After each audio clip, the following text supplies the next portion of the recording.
Oh, good evening, Zoomers. We are really, really pleased today to have Jes Battis and Lucía and Polis with us tonight. I think very unique poets. And we're going to start with Jes.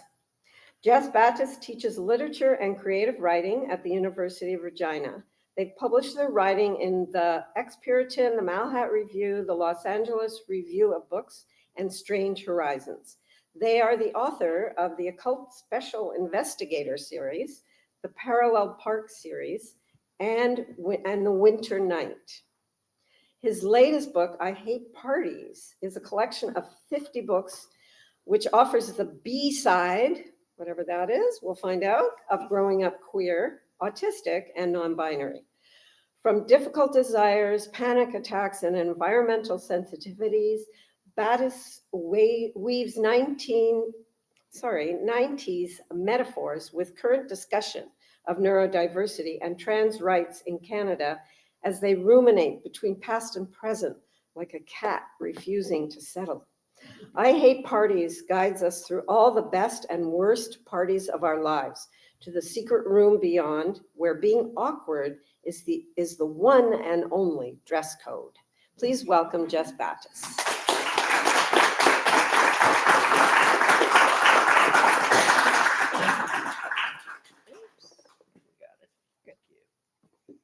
Thanks so much for that wonderful introduction.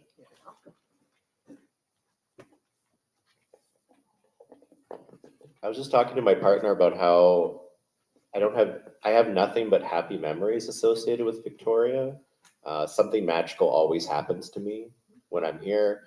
One time I went to a 19th century pub that I've never been able to find again. One time I did whiskey shots at the James Joyce themed billiards bar down the street and nearly missed the bus going back to the ferry. So something wonderful always happens. Yeah. We're getting there. Okay. Your hunch. Hunch like a poet. Yeah. Do it like this, maybe. Yes. Yes, thank you. Now it's intimidating.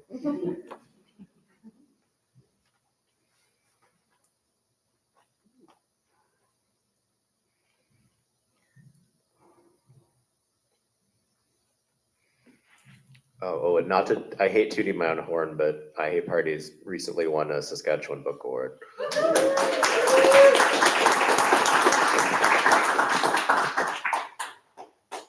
So I'll read a few poems. This poem is called Speech Delay. And it's a weird poetic form called a pantoum. 6 years before you arrive at words, instead, you point and laugh, your face often trembling between intensities, until the morning you spill every sentence in your oatmeal like wild honey. You point and laugh, your face often trembling, in the mirror as you try on different smiles, pulling expressions from the hidden fascia, then Windex the glass and wipe away each line. In the mirror as you try on different smiles, the bright outside works your blown glass true. No words in the glory hole, only trembling, sweet bitter plasma, the hiss of understanding. The bright outside works your blown glass true, but a fourth state of matter, between intensities, tries you on, mirror of your motion, wild honey, before you arrive at words, or waves, or years. I'm trying to read poems that I don't normally read. This is a very 90s poem. It's called Bear of My Youth. It's also a very Vancouver poem. I crossed the Portman Bridge. Has the Portman Bridge ever been featured in a poem before? I'm not sure. To meet you, listening to Delirium. I told you it was a 90s poem. And the sound of my engine failing. You whip out a rainbow bright wallet in the food court.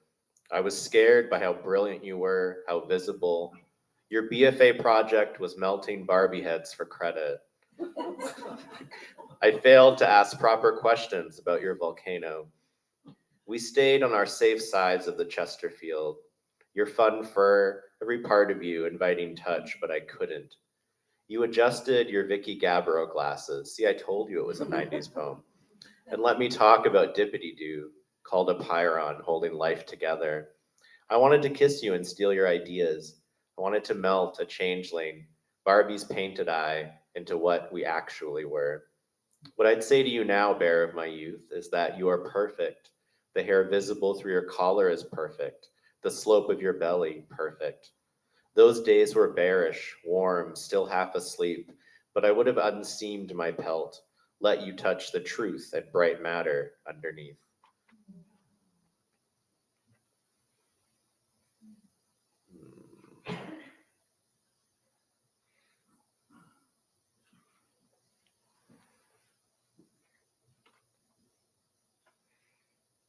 This poem is a villanelle about Bon Jovi. No, it's not true. It just features Bon Jovi. It's called Dubbed. This summer is for barbecues and lies. Bon Jovi's voice burns holy as he sings. I notice that our hands are the same size. I dream about the ketchup on your fries and think of giving you my father's ring. This summer is for barbecues and lies. Your hockey gloves, the sweet reek of surprise, fits, you grin, I forfeit everything. I notice that our hands are the same size. I feel your sweat diminish as it dries. We melt the ice, devouring everything. This summer is for barbecues and lies. The mixtape reels and cracks from side to side. We meet as holy palmers, trembling. I notice that our hands are the same size. No record of your dangerous surprise. We tense ourselves for all that autumn brings. This summer is for barbecues and lies. I notice that our hands are the same size.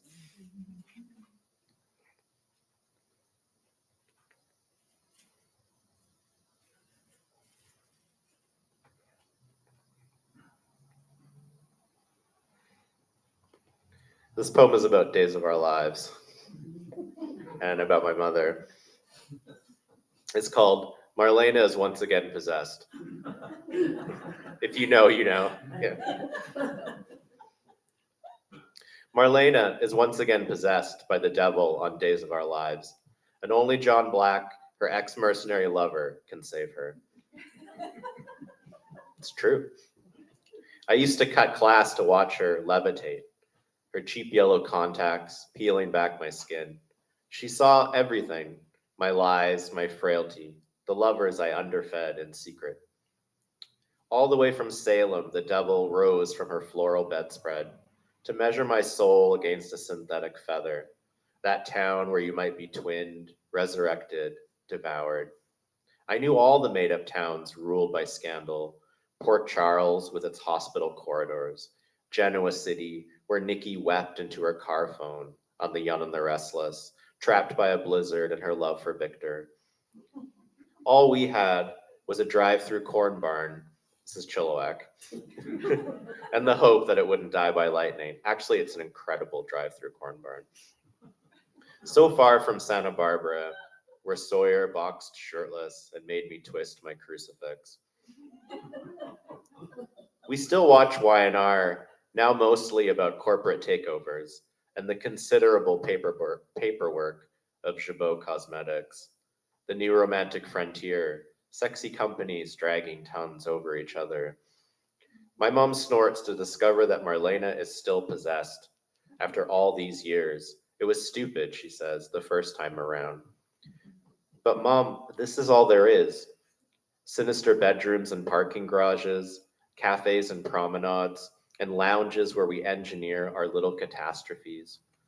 Brad rising wet from Lauren's pool, his Speedo a black hole sucking in small town queers, our little lights crashing into his V-cut before that was even a word, because it's 1987, and all we have is hunger, and the jaws of AIDS coming for all of us. But how astonishing to stand for a moment in Brad's heat, to pry the cordless phone from his hand, the antenna squealing, his straight unscarred body, and Lauren touching her mouth in bewilderment as we lean forward, grazing his jaw to whisper the names of our dead until he falls to his knees, possessed by an unstoppable force. How am I doing for time? It's 8:30. Got okay. All right. I wanted to read a poem that's unpublished. It keeps getting rejected. The best kind of poem. This is called Light Years. And unfortunately, it is about Alberta. Light Years. Alberta's new plan allows you to opt out of living while trans, starfall, snow scent, a cat's little lightning when you pet her meaningfully. Next, Benedict's kitten peeks out from his slipknot hoodie, and Night's unfurled hoodie conceals a paisley of unrepentant pulsars, lighthouses texting each other. Are you still? Am I? Are they? Old English has a dual tense, unker, we too, lunar pronouns circling. Catullus says, nex est perpetua, from his favorite Saburan Alley, backlit by imperial supernova. After the Pulse genocide, the phones in Threnody, the phones singing from cosmic debris, drowning out police radios. After the protests for trans students, cops on the roof of the legislature, a song on repeat about God's country, and I follow 3 kids wrapped in a flag of neon pink sunset, and I want to everything say, we're all stellar events bursting arrays, one long animal thought of grief sweet to shock Aristotle and Danielle Smith, raised in the same molecular cloud, only a handful of light years apart. Take my iron, my awkward nebulae, my breath, my gravity, but they round a corner and dance into redshift. Do I have time for one more? Okay. Let's see.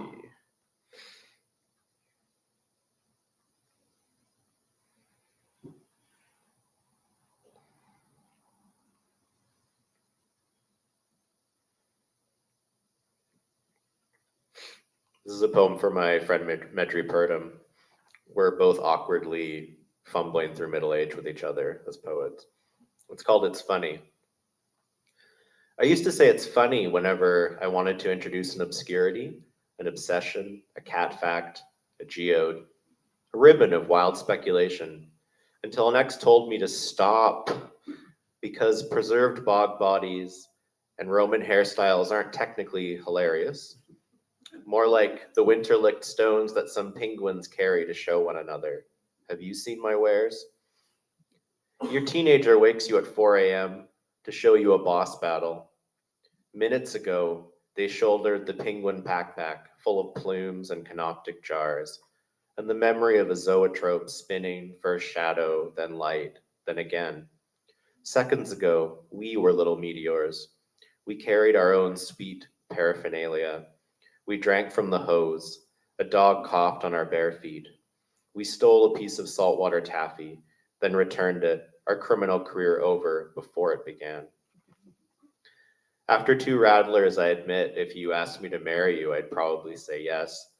I've managed to sunburn a single knee, and later I'll destroy your bathroom as the cat waits by the door. It's funny, a boy once vowed revenge on me in the 8th grade. I'd ruined his life a few years earlier, surprising even myself. Like Barbie, I'm thinking more about death and what it means to die well and alone in a world on fire. I imagine a pyre on a lava flow. Nurses will sometimes make false hands out of water balloons, so we have some warmth to hold on to. I'm sorry to share that incredibly depressing fact with you, but it's true.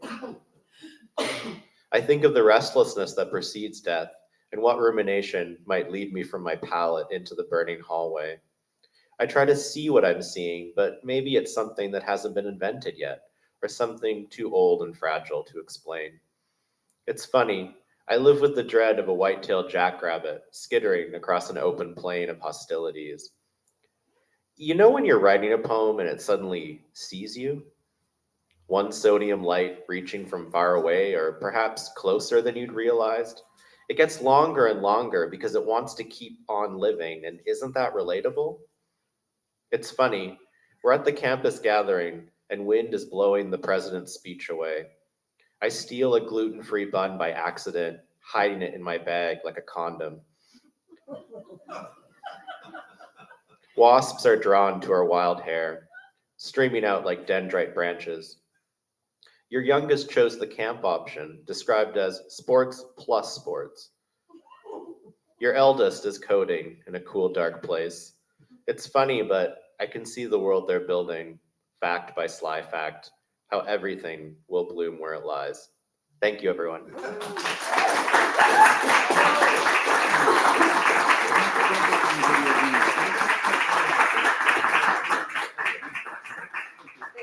Thank you, Jess. That was so great. I love humor. We don't get enough in poetry, I don't think. But I certainly can't write funny poems. Thank you. Next up, we have Lucía M. Polis. Born in the imaginary country of USSR, Lucía M. Polis is a neuroqueer poet, translator, editor, and founder of JLRB Press. Since 1996, she has written more than 1,000 poems, some of which appeared in her collection Granville, We Are Hateful People, and The Love of a Good Man. We were hateful people. We were, I'm so sorry. So that book is what you're going to be reading from, or? The Love of a Good Man. Yeah. So this is released for the first time under its author's true name as a celebration of her transgender identity, excuse me, and 3 decades of poetry. This book contains an epic queer poem of 652 lines, give or take, that embodies an exuberant and unholy union between T.S. Eliot's Prufrock and J.F. Shade's Pale Fire. It examines the vagaries of homosocial affinity, homosexual desire, and transgender metamorphosis, their seeming impossibility, their historiography, and their erasure, all prompted by the disaffection of a man. Please welcome Lucía M. Polis.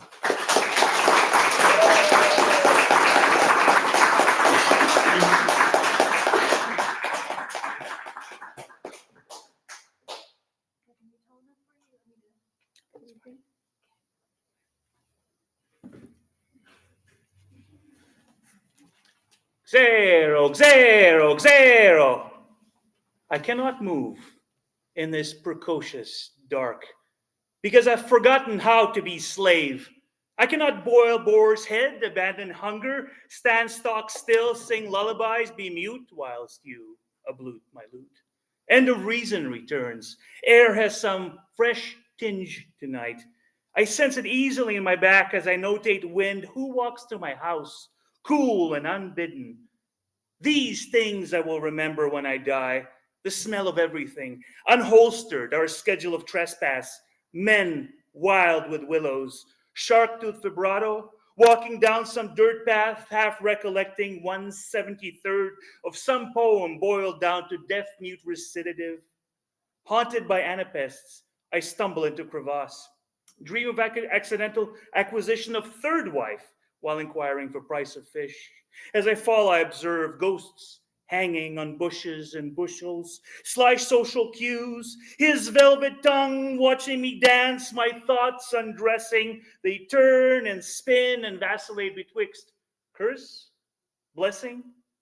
Exhibit A, laetus lacrimis, furtive desire to be beheld, seeming around rainbow. Portrait of lover as part-time husband, portrait of lover as forearm plank.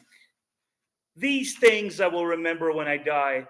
Solitary cinder block, aloof from family of cinder blocks at landfill. Cloth dappled over shadow, or is it other way round? Awkward surprise when lights return. Lines shamelessly stolen from beach swimmer. Poet splayed upon dark wooden floor. On exiting small gallery, we dream of ribs of house intentionally left to blight, metrical feet tangled in mutual time.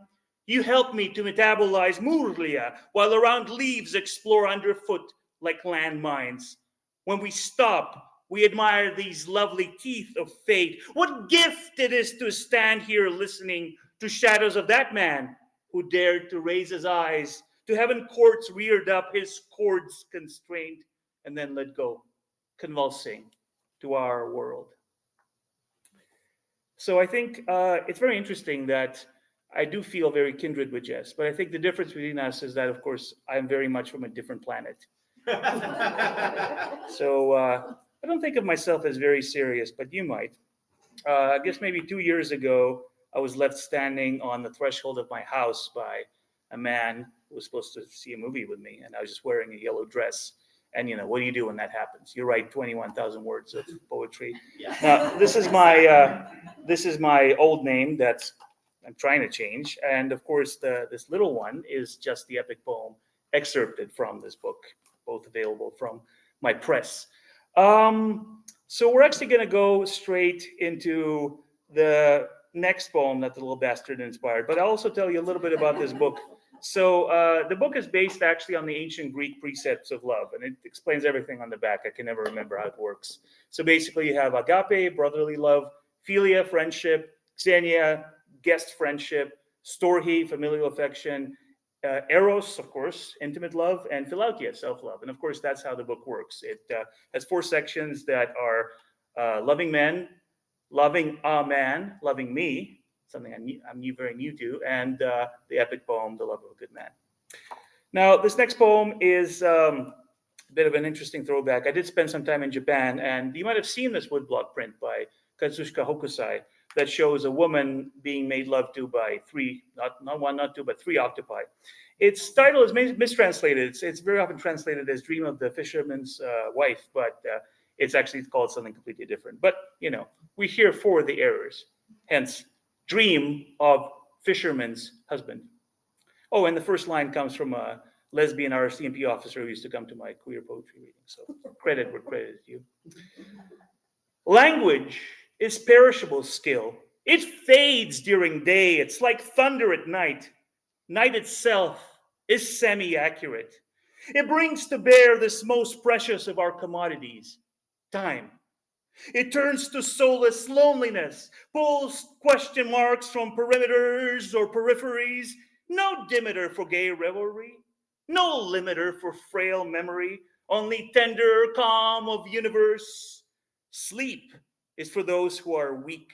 New habitat breeds new habits. I must die man, previously, not a man anymore, but in the arms of man, so that in one great yowl, I can measure distance between phalos and omphalos, and then rest, catching this unmetrical rise of your breath on apostate wind. You toy with fire, sir, for deep in this coarse breast pulsates soft heart of princess, fast asleep, within thick coats of bare fur, clothed and cloaked. But what then if my Jaina's soul is stripped and unprovoked down to its bones undressed? Would I wake rough Bruin or mild Baroness? No light within the street, no life. One drink imbibed with dinner makes stars foreign. I walk bewitched by planetoids or scent of laundry softener, wild parkways, quiet roaring. I love you like I've never loved, I think, as I make soup, the kind you cannot eat. Fear isn't here. And I am not afraid to lose, for I no longer wish to own or usury with oily interest line. No more percentages or loans. I simply wish to know your mind as you know mine. And so, in an orchestral silence, I accept your every gift, your every handicap, and walk in perfect darkness back to house to weep with joy and wait. True story. Now, the reason I saved the explanation for the first poem's title is that, being 2 autistic people, I wasn't satisfied ever with saying, I love you. What is that? So trite. I said, we need something special, So I started coming up with these, I'm a technical writer by day, with these little prototypes. And eventually I settled on the Greek Tomiarosu, I know your mind, which eventually became zero, zero, zero. an invocation, as it were. Now we're going to move away from this a little bit, and I'm going to actually introduce you to the epic poem that concludes the book. I might as well read you the two epigraphs that begin it. The first, and should I then presume, and how should I begin? Shall I say I have gone at dusk through narrow streets and watched the smoke that rises from the pipes of lonely men in shirt sleeves leaning out of windows? I should have been a pair of ragged claws scuttling across the floors of silent seas. I'm going to enter my professorial mode and say, who wrote that? Thank you. The love song of J. Alfred Prufrock. Who rides so late in the night and the wind? It is the writer's grief. It is the wild March wind.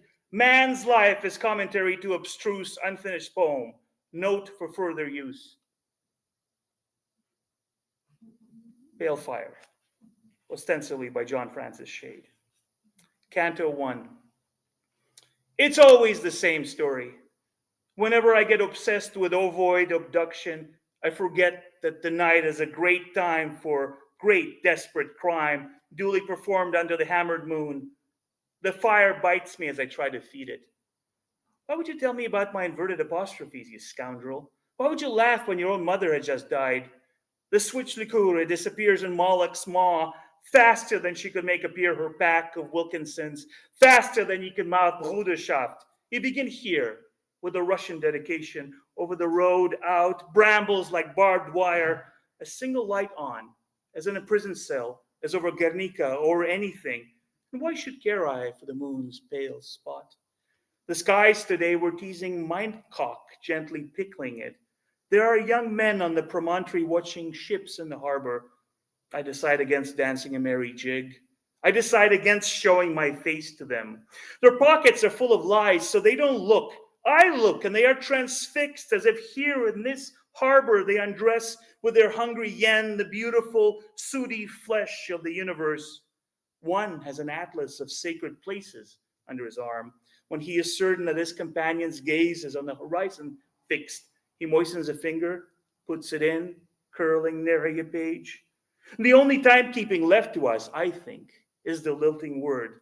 As impatient crows imitate Bohr, peck at Heisenberg, my shadow creeps with me along the fence. I tell it about my winter vacation, how they take my entrails out at the end of the second act, how I stuff handfuls of teeth in my mouth, just in time for the encore. My shadow, it cares not for theater. She lives by miracle of having looked in gutters for tales to tell. You turn to me then, I haven't been counting. Is this our fifth rain? I nod, but I don't know for sure. The sky, it falls apart in manageable pieces. Onto the madmen huddled by the flame, I wonder, when did arrows stop passing through deer? You talk about the healing properties of frost. My heathen tongue is as delectable as native in your mouth, pink with fricatives. It is a good evening. It does not matter whether any of this actually happens. We both know the unspoken rule that lives as writ, quod sanguinat peret. The fire fails to warm. Let's go inside. Canto 2. Actually, should I read Canto 2 for you? That's not the most queer canto. Canto 5. You have to buy the book to read Canto 2. No. Canto 5. The man who comes to my house to make love posits that my fondness for hot water comes from historical dearth. I don't debate. I know that my humanity is rooted in a métier concret. Knowing each pleasure or vice, I simply let you suck the life out of me. Twice. Becoming man has unmade you weak, so I help out. My sweat drips down your cheek. I cannot help but note that after you devour my twinges, each frame's askew throughout the house. The doors fall off their hinges. It is a sign of faith. It doesn't matter what you do, your madness is a steady state. Your only recourse is to wait and give the passing time its due. We start with verse and end up in the country. You ask for a little more coffee in the milch. I love to try you on for size, to test the limits of your face. No feelings final, but each one that terminates in vertebra has a deterministic path. You get a book down off my case. The next thing from my mouth will drop your database. Nurture abhors a vacuum. Queers aren't made in back rooms. We are born. When you retell the anecdote about hiding bodies, I joke back, sure, I'm your girl. In light of objects made of iron, a sexless child is hiding in the lion, like secrets in a pearl. How do you know I know, you ask? I don't know, I reply. But what I'm certain of is I don't like to leave you toute seule when I might close my yen. And when you come upstairs, I listen to your feet with bated breath. I play at work in my Bicodic study or really finish an important task. What I quite love is I don't have to ask. Here in my library, I am your king and country. I do as I please. Should I desire, I command you to your knees, and you abide each carnal test.